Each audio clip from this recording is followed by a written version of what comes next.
संस्कृत के अलावा आपके सारी सब्जेक्ट का परीक्षा बहुत ही शानदार रूप से गया, बहुत ही बेहतरीन रूप से गया। लेकिन अब बारी है संस्कृत का, और संस्कृत में बहुत सारे स्टूडेंट भयभीत हैं, चिंतित हैं इस बात को लेकर के कि संस्कृत में उनकी तैयारी अच्छी नहीं है, किस प्रकार से उनका संस्कृत का परीक्षा पूरा होगा, कितना नंबर आएगा। तो चिंता करने की कोई बात नहीं है, हम आपको शुरू में ही बता दिए हैं कि यह सारा चिंता आप अपने मन से निकाल दीजिए। आप अपने मन से सारे डर को खत्म कर दीजिए, क्योंकि जिस प्रकार से हम आपको हर एक सब्जेक्ट में गेस क्वेश्चन बताते आए हैं और उस गेस क्वेश्चन में से बहुत सारे क्वेश्चन आपके परीक्षा में सीधे सीधे पूछे गए हैं, बहुत सारे क्वेश्चन आपके परीक्षा में टकराए हैं, उसी प्रकार से हम आपको संस्कृत में भी बहुत सारे गेस क्वेश्चन देने वाले हैं जो कि आपके परीक्षा में सीधे सीधे पूछा जाएगा। तो फिलहाल हम लोग इस वीडियो की बात करते हैं। तो इस वीडियो में हम आपको कुछ महत्वपूर्ण ऑब्जेक्टिव क्वेश्चन बताने वाले हैं जो आपके परीक्षा में आने की बहुत अधिक संभावना है। इसमें से बहुत सारे क्वेश्चन आपके परीक्षा में सीधे सीधे पूछे जाएंगे। तो चलिए हम लोग बिना समय गवाए एक एक क्वेश्चन को देखते हैं। हम आपको कुल 50 क्वेश्चन बताएंगे, आप लोग को 50 क्वेश्चन का सही जवाब बताना है। तो चलिए हम लोग पहले नंबर क्वेश्चन पर चलते हैं। लेकिन उसके पहले यदि आप लोग चैनल पर नए हैं, पहली बार हमारे साथ जुड़ रहे हैं, पहली बार हमारा वीडियो देख रहे हैं, तो जल्दी से आप लोग चैनल को सब्सक्राइब कर दीजिए ताकि आगे जितने सारे भी गेस्ट क्वेश्चन आए, वायरल क्वेश्चन आए, हम आपके पास सबसे पहले पहुंचा सकें। तो चलिए फटाफट से आप लोग चैनल को सब्सक्राइब कर दीजिए ताकि आपके पास हमारा अगला वीडियो का नोटिफिकेशन सबसे पहले पहुंच सके। तो चलिए हम लोग पहले नंबर क्वेश्चन से चलते हैं। तो पहला नंबर क्वेश्चन क्या कह रहा है, तो सबसे पहला नंबर क्वेश्चन देखेंगे। तो पहला नंबर क्वेश्चन कह रहा है कि स्वामी दयानंद का जन्म कब हुआ था। स्वामी दयानंद का जन्म कब हुआ था, काफी महत्वपूर्ण क्वेश्चन है, आप लोग ध्यान रखिएगा। बहुत बार पूछा भी जा चुका है और आपके एग्जाम में भी पूरा एक संभावना है कि पूछा जाएगा। स्वामी दयानंद का जन्म कब हुआ था, तो 1824 ईस्वी में, आप लोग ध्यान रखिएगा। स्वामी दयानंद का जन्म 1824 ईस्वी में। अंतिम शिक्षा संस्कार का नाम क्या है, जल्दी से बताइए। अंतिम शिक्षा संस्कार का नाम क्या है, तो ध्यान रखिएगा समापवर्तनम। दूसरा का बी नंबर ऑप्शन सही होगा। अंतिम शिक्षा संस्कार का नाम है समापवर्तनम। यह संपूर्ण संसार किसके द्वारा अनुशासित है, तो यह संपूर्ण संसार परमात्मा के द्वारा अनुशासित है। आप सभी लोग जानते होंगे यह संपूर्ण संसार किसके द्वारा अनुशासित है, तो परमात्मा के द्वारा। तीसरा का बी नंबर ऑप्शन सही होगा। चौथा नंबर क्वेश्चन कह रहा है कि शास्त्र किसके लिए कर्तव्य और अकर्तव्य का विधान करते हैं। शास्त्र किसके लिए कर्तव्य और अकर्तव्य का विधान करते हैं, तो मानवों के लिए। चौथा का बी नंबर ऑप्शन सही हो जाएगा। मानवों के लिए शास्त्र जो है वह कर्तव्य और अकर्तव्य का विधान करते हैं। उसके बाद कह रहा है कि प्राचीन काल में शिष्य को क्या कहते थे। फटाफट से आप लोग बताइए। जितने सारे भी क्वेश्चन बता रहे हैं, पूरी संभावना है कि आपके एग्जाम में सीधा सीधा पूछा जाएगा, इसलिए आप लोग एक एक क्वेश्चन को अभी से ही दिमाग में सेट कर लीजिए ताकि अगर आपके एग्जाम में पूछा जाए तो बिल्कुल आपको कोई भी सोचना समझना न पड़े, ज्यादा आपको दिमाग खटाना न पड़े, तुरंत आप लोग इसका सही जवाब दे सकें। तो जल्दी से बताइए, प्राचीन काल में शिष्य को क्या कहते थे। तो प्राचीन काल में शिष्य को ब्रह्मचारी बोला जाता था। पांचवा का बी नंबर ऑप्शन सही होगा। उसी प्रकार से छठा नंबर क्वेश्चन, शास्त्र मानवों को किसका बोध कराता है। शास्त्र है वह मानवों को किसका बोध कराता है, तो आपको ऊपर में ही बताया कि शास्त्र कर्तव्य और अकर्तव्य दोनों का बोध कराता है, यानी कि इसका सी नंबर ऑप्शन सही होगा कि शास्त्र मानवों को कर्तव्य कर्तव्य का बोध कराता है। ठीक है, शास्त्र मानवों को कर्तव्य कर्तव्य यानी कि कर्तव्य और अकर्तव्य दोनों का बोध कराता है, सी नंबर ऑप्शन। सातवां नंबर क्वेश्चन, वैर से वैर का समन क्या है। वैर से वैर का समन क्या है, सातवां नंबर क्वेश्चन, कौन सा जवाब सही होगा, तो आप लोग ध्यान रखिएगा। सातवां का बी नंबर ऑप्शन सही होगा कि वैर से वैर का समन असंभव है। उसके बाद नदियां अपना नाम और रूप को छोड़ करके किसमें मिलती है। नदियां अपना नाम और रूप को छोड़ करके किसमें मिल जाती है। संस्कृत का बहुत ही लाजवाब क्वेश्चन है, आपके एग्जाम में हर हाल में पूछा जाएगा। आठवां नंबर क्वेश्चन, तो ध्यान रखिएगा, संस्कृत अपने नाम और रूप को छोड़ करके समुद्र में मिल जाती है। जो नदियां होती है वह अपने नाम और रूप को छोड़ करके समुद्र में विलीन हो जाती है। नौवां नंबर क्वेश्चन कह रहा है कि महान से भी महान क्या है, काफी महत्वपूर्ण क्वेश्चन। महान से भी महान क्या है, तो महान से भी महान आत्मा है। ठीक है, नौवां का ए नंबर ऑप्शन सही होगा कि महान से भी महान आत्मा है। उसके बाद 10वां नंबर क्वेश्चन कह रहा है कि किसकी विजय नहीं होती है। किसकी विजय नहीं होती है, तो आप सभी लोग जानते होंगे कि हमेशा सत्य की विजय होती है और असत्य की विजय नहीं होती है, यानी कि असत्य की। 10वां का बी नंबर ऑप्शन सही हो जाएगा। उसके बाद चलिए 11 नंबर क्वेश्चन, पटना का इतिहास कितना पुराना है। पटना का इतिहास कितना पुराना है, 11 नंबर क्वेश्चन, तो सही जवाब हो जाएगा 2500 वर्ष पुराना है। पटना का जो इतिहास है वह 2500 वर्ष पुराना है। चलिए उसके बाद 12 नंबर क्वेश्चन कह रहा है कूटनिम्नतम काव्य के कवि कौन है। बताइए कि कूटनिम्नतम काव्य के कवि कौन है, जल्दी से बताइए। 12 नंबर क्वेश्चन, तो ध्यान रखिएगा 12 का सही जवाब हो जाएगा दामोदर गुप्त, यानी कि कूटनिम्नतम काव्य के कवि कौन है, तो दामोदर गुप्त हैं। यूनान का राजदूत कौन था, जल्दी से बताइए। 13 नंबर क्वेश्चन, यूनान का राजदूत कौन था, 13वां नंबर क्वेश्चन है, तो सही जवाब इसका हो जाएगा मेगास्थनीज। यूनान का राजदूत मेगास्थनीज था। राजशेखर की रचना कौन सी है? 14 नंबर क्वेश्चन, जल्दी से बताइए। राजशेखर की रचना कौन सी है? 14वां नंबर क्वेश्चन, तो इसका सही जवाब हो जाएगा राजशेखर की रचना है काव्य मीमांसा। 14 का ए नंबर ऑप्शन सही होगा। उसके बाद 15 नंबर क्वेश्चन, कौमुदी महोत्सव किस ऋतु में मनाया जाता है? 15वां नंबर क्वेश्चन, कौमुदी महोत्सव किस ऋतु में मनाया जाता है? तो शरद ऋतु में, आप लोग ध्यान रखिएगा। 15 का डी नंबर ऑप्शन सही होगा, शरद ऋतु में। उसके बाद कह रहा है कि पुराण ग्रंथ के रचनाकार कौन है? पुराण ग्रंथस्य रचनाकार कह। पुराण ग्रंथ के रचनाकार कौन है? तो ध्यान रखिएगा महर्षि वेद व्यास, यानी कि 16 का सी नंबर ऑप्शन सही हो जाएगा, महर्षि व्यास है। उसके बाद चलिए 17 नंबर क्वेश्चन, किसकी महिमा सभी जगह गाई जाती है? किसकी महिमा सभी जगह गाई जाती है? कस्य महिमा सर्वत्र गीयते। ठीक है, कस्य महिमा सर्वत्र गीयते, किसकी महिमा सभी जगह गाई जाती है? तो भारतस्य, यानी कि भारत की महिमा सभी जगह गाई जाती है। भारतस्य महिमा सर्वत्र गीयते। चलिए 18 नंबर क्वेश्चन, भारत महिमा पाठस्य रचनाकार कह। भारत महिमा पाठ के रचनाकार कौन है? 18 नंबर क्वेश्चन, सही जवाब कौन सा होगा?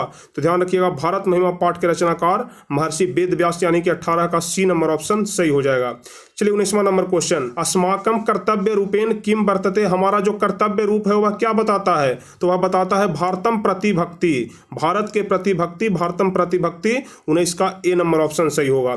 चलिए 20वां नंबर क्वेश्चन, संस्कार कितने होते हैं? हम आपको संस्कृत में बहुत बार बता चुके हैं कि कति संस्कारा भवंती। संस्कार कितने होते हैं? तो आप लोग ध्यान रखिएगा, इसका डी नंबर ऑप्शन सही हो जाएगा कि संस्कार 16, यानी कि 16। 16 को संस्कृत में 16 बोला जाता है, आप लोग ध्यान रखिएगा।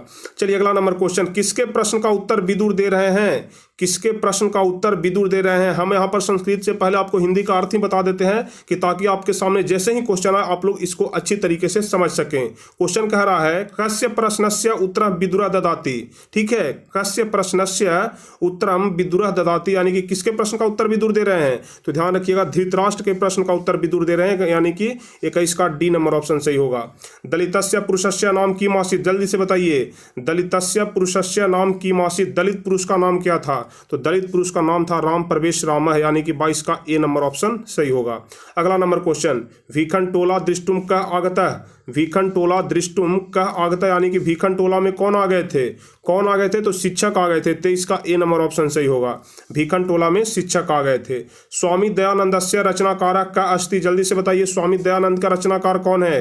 ये चारों ऑप्शन में से स्वामी दयानंद का रचनाकार कौन है? तो सत्यार्थ प्रकाश है, आप लोग ध्यान रखिएगा। 24 का ए नंबर ऑप्शन सही हो जाएगा, सत्यार्थ प्रकाश है। उसके बाद 25वां नंबर क्वेश्चन, कस्य स्थापना 1875 ईस्वी वर्षे अभवत्। किसकी स्थापना 1875 ईस्वी में हुआ था? जल्दी से बताइए किसकी स्थापना 1875 ईस्वी में हुआ था? तो ध्यान रखिएगा आर्य समाजस्य, यानी कि आर्य समाज की स्थापना 1875 ईस्वी में हुआ था। 25 का ए नंबर ऑप्शन सही हो जाएगा। अगला नंबर क्वेश्चन, धृतराष्ट्रस्य प्रश्नस्य उत्तरम कः ददाति। धृतराष्ट्रस्य प्रश्नस्य उत्तरम कः ददाति, यानी कि धृतराष्ट्र के प्रश्न का उत्तर कौन दे रहे हैं? तो विदुर दे रहे हैं। 26 का ए नंबर ऑप्शन सही होगा।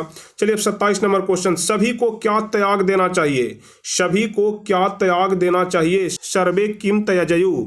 सर्वे किम त्यजयु, यानी कि सभी को क्या त्याग देना चाहिए? तो ध्यान रखिएगा सभी को स्वार्थ त्याग देना चाहिए। 27 का ए नंबर ऑप्शन सही हो जाएगा। चलिए 28वां नंबर क्वेश्चन, नश्यति किस लकार का रूप है? व्याकरण से क्वेश्चन आ गया तो जल्दी से बताइए नश्यति किस लकार का रूप है? तो 28 का सही जवाब यहां पर हो जाएगा कि नश्यति लट लकार का रूप है, यानी कि 28 का ए नंबर ऑप्शन सही हो जाएगा। चलिए 29 नंबर क्वेश्चन कह रहा है कि जो कुरु है यह किस लकार का रूप है? जो कुरु शब्द यहां पर देख रहे हैं आप लोग, यह किस लकार का रूप है? तो 29 का सही जवाब हो जाएगा लोट लकार, यानी कि जो कुरु है वह लोट लकार का रूप है। अगला नंबर क्वेश्चन कह रहा है पित्रा किस विभक्ति का रूप है? जो पित्रा शब्द है यह किस विभक्ति का रूप है? तो 30 का यहां पर सही जवाब हो जाएगा कि तृतीया विभक्ति का। जो पित्रा शब्द होता है वह तृतीया विभक्ति का रूप होता है। लता शब्द के तृतीया बहुवचन में क्या होगा? 31 नंबर क्वेश्चन फटाफट से आप लोग बताइए लता शब्द के तृतीया बहुवचन में क्या होगा? तो 31 का सही जवाब हो जाएगा लताभी। लता के तृतीया बहुवचन में लताभी हो जाएगा। चलिए अगला नंबर क्वेश्चन, विनय को कौन मारता है? विनय को कौन मारता है? तो विनय को आकृति मारता है, यानी कि 32 का सी नंबर ऑप्शन सही होगा। विनय को कौन मारता है? तो आकृति मारता है। मंदाकिनी नदी किस पर्वत के निकट बहती है? काफी महत्वपूर्ण क्वेश्चन है और उसके अलावा काफी मजेदार क्वेश्चन भी है। मंदाकिनी नदी किस पर्वत के निकट बहती है? मंदाकिनी नदी चित्रकूट पर्वत के निकट, मंदाकिनी नदी चित्रकूट पर्वत के निकट बहती है। 33 का सी नंबर ऑप्शन सही हो जाएगा। चलिए अगला नंबर क्वेश्चन, बनमाला भवालकर किस काल की संस्कृत कवित्री थी? जल्दी से बताइए, काफी महत्वपूर्ण क्वेश्चन।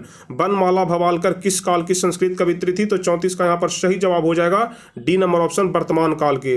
चलिए फटाफट से हम लोग देख लेते हैं, ऋषि गौतम ने किस दर्शन की रचना की? ऋषि गौतम ने किस दर्शन की रचना की? तो 35 का सही जवाब यहाँ पर हो जाएगा न्याय दर्शन। ऋषि गौतम ने न्याय दर्शन की रचना की। चलिए 36 नंबर क्वेश्चन, दुख का विषय क्या है? दुख का विषय क्या है? 36 नंबर क्वेश्चन, तो 36 का सही जवाब हो जाएगा शांति कभी दुख का विषय नहीं हो सकता है, शांति हमेशा सुख का विषय रहता है, इसलिए दुख का विषय अशांति हो जाएगा। 36 का सी नंबर ऑप्शन, अशांति हमेशा दुख का विषय है। चलिए 37 नंबर क्वेश्चन रहा है कि कैसे पुरुष सभी जगह सुलभ होते हैं? जल्दी से बताइए, कैसे पुरुष सभी जगह सुलभ होते हैं? तो ध्यान रखिएगा, सत्यवादी पुरुष। सत्यवादी पुरुष सभी जगह सुलभ होते हैं। 37 का ए नंबर ऑप्शन सही होगा। चलिए 38 नंबर क्वेश्चन, वेद रूपी शास्त्र क्या होता है? वेद रूपी शास्त्र क्या होता है? 38 नंबर क्वेश्चन, तो 38 का सही जवाब कौन सा होगा? तो 38 का यहाँ पर सही जवाब हो जाएगा नित्य होता है। वेद रूपी शास्त्र जो होता है वह नित्य होता है। 38 का बी नंबर ऑप्शन सही होगा। चलिए 39 नंबर क्वेश्चन, क्वेश्चन कह रहा है कि पाटलिपुत्र पटना के नाम से कब से प्रसिद्ध हुआ? काफी महत्वपूर्ण क्वेश्चन है, हर हाल में आपके परीक्षा में देखने के लिए यह वाला क्वेश्चन मिलेगा कि पाटलिपुत्र पटना के नाम से कब प्रसिद्ध हुआ। 39 नंबर क्वेश्चन, तो इसका सही जवाब हो जाएगा मध्यकाल में। पाटलिपुत्र पटना के नाम से मध्यकाल में प्रसिद्ध हुआ। चलिए बीरेश्वर कौन था भाई? जल्दी से बताइए, बीरेश्वर कौन था? 40 नंबर क्वेश्चन, तो बीरेश्वर मिथिला का मंत्री था, आप सभी लोग जानते होंगे। 40 का बी नंबर ऑप्शन सही होगा, बीरेश्वर मिथिला का मंत्री था। चलिए उसके बाद तो क्वेश्चन कह रहा है कि अलसशाला में आग क्यों लगाई गई? ठीक है, अलसशाला में आग क्यों लगाई गई? 41 नंबर क्वेश्चन, कौन सा जवाब सही होगा? आलसियों की परीक्षा लेने के लिए ही अलसशाला में आग लगाई गई। चलिए 42 नंबर क्वेश्चन, याज्ञवल्क्य ने आत्म तत्व की शिक्षा किसको दी थी? याज्ञवल्क्य ने आत्म तत्व की शिक्षा किसको दी थी? तो अपनी पत्नी मैत्रेयी को, यानी कि 42 का ए नंबर ऑप्शन सही होगा। कभी कभी पूछ देता है कि याज्ञवल्क्य की पत्नी का क्या नाम था, तो आपको जरूर बताना है कि मैत्रेयी। ठीक है, चलिए अगला नंबर क्वेश्चन, सर्व शुक्ला सरस्वती किसने कहा है? सर्व शुक्ला सरस्वती किसने कहा है? 43 नंबर क्वेश्चन, तो ध्यान रखिएगा दंडी ने। सर्व शुक्ला सरस्वती किसने कहा है? तो दंडी ने कहा है। उसके बाद चलिए गंगा देवी का समय क्या है? 44 नंबर क्वेश्चन, गंगा देवी का समय क्या है? 44 नंबर क्वेश्चन, तो इसका सही जवाब हो जाएगा 14वीं सदी। गंगा देवी का समय है 14वीं सदी। उसके बाद 45 नंबर, आधुनिक काल की संस्कृत कवित्री कौन है? आधुनिक काल की संस्कृत कवित्री कौन है? तो काफी महत्वपूर्ण क्वेश्चन, इसका जवाब आप लोग बिल्कुल पता रखिएगा, पंडिता क्षमा राव। आधुनिक काल की संस्कृत कवित्री कौन है? 45 का डी नंबर ऑप्शन, पंडिता क्षमा राव। चलिए 46 नंबर क्वेश्चन कह रहा है कि किसके गीत देवता भी गाते हैं? किसके गीत देवता भी गाते हैं? 46 नंबर क्वेश्चन, तो जाहिर सी बात है भारत के गीत देवता गाते हैं, भारत के गीत देवता भी गाते हैं। 46 का ए नंबर ऑप्शन सही होगा। चलिए 47 नंबर क्वेश्चन कह रहा है, प्राचीन संस्कृति की पहचान किससे होती है? प्राचीन संस्कृति की पहचान किससे होती है? तो 47 का सही जवाब हो जाएगा संस्कारों से। संस्कारों से ही प्राचीन संस्कृति की पहचान होती है। 47 का बी नंबर ऑप्शन सही हो जाएगा। 48 नंबर क्वेश्चन, सीमांतोन्नयन किस प्रकार का संस्कार है? सीमांतोन्नयन किस प्रकार का संस्कार है? 48 नंबर क्वेश्चन, तो आप लोग ध्यान रखिएगा 48 का ए नंबर ऑप्शन सही होगा, जन्म पूर्व संस्कार है। सीमांतोन्नयन है वह जन्म पूर्व संस्कार है। चलिए 49 नंबर क्वेश्चन, आधुनिक संस्कृत लेखिकासु का प्रसिद्धा? आधुनिक संस्कृत लेखिकासु का प्रसिद्धा, आधुनिक संस्कृत के लेखिका के रूप में कौन प्रसिद्ध हैं? तो 49 का सही जवाब हो जाएगा पंडिता क्षमा राव, यानी कि 49 का ए नंबर ऑप्शन सही हो जाएगा। आधुनिक संस्कृत लेखिकासु क्षमा राव प्रसिद्धा। चलिए 50वां नंबर क्वेश्चन, नीति श्लोका नाम रचनाकारक का अस्ति? जल्दी से बताइए, नीति श्लोका नाम रचनाकारक का अस्ति, यानी कहने का मतलब कि नीति श्लोक के रचनाकार कौन है? नीति श्लोक के रचनाकार कौन है? 50 नंबर क्वेश्चन, तो आप लोग ध्यान रखिएगा नीति श्लोक के रचनाकार महात्मा विदुर है। 50 का ए नंबर ऑप्शन सही हो जाएगा। तो चलिए हम आपको फिलहाल इस वीडियो में 50 क्वेश्चन ही बताएंगे और इसी प्रकार के 50-50 क्वेश्चन के हम आपको बहुत सारे सेट क्लियर करा देंगे ताकि एग्जाम में 1% भी आपको डाउट न रह जाए। बहुत सारे सेट हम आपको आज रात से लेकर के कल सुबह तक क्लियर करा देंगे। तो चलिए उम्मीद करते हैं कि आप सभी लोगों को यह वीडियो काफी बेहतरीन लगा होगा। इसमें बताए गए सारे क्वेश्चन आपके लिए काफी ज्यादा महत्वपूर्ण है, तो आप लोग एक एक क्वेश्चन को अच्छे तरीके से याद कर लीजिएगा। तो चलिए जल्दी से आप लोग वीडियो को लाइक कर दीजिए, क्योंकि आपको आगे वाला वीडियो भी बनाना है, आपके लिए आगे वाला वीडियो भी लेकर के आना है। तो फटाफट से आप लोग वीडियो को लाइक कर दीजिए। और आगे वाला वीडियो आपको कैसे मिल पाएगा, इसके लिए आपको चैनल को सब्सक्राइब करना पड़ेगा। चैनल को जब तक सब्सक्राइब नहीं करिएगा हमारा अगला वीडियो आपको नहीं मिल पाएगा। तो फटाफट से आप लोग चैनल को सब्सक्राइब करके नोटिफिकेशन बेल आइकन को दबा करके ऑल पर कर लीजिए, ताकि जैसे ही हम यहां से वीडियो अपलोड करें, जैसे ही लाइव क्लास शुरू हो, आपके पास नोटिफिकेशन पहुंच जाए। तो चलिए फटाफट से तो चलिए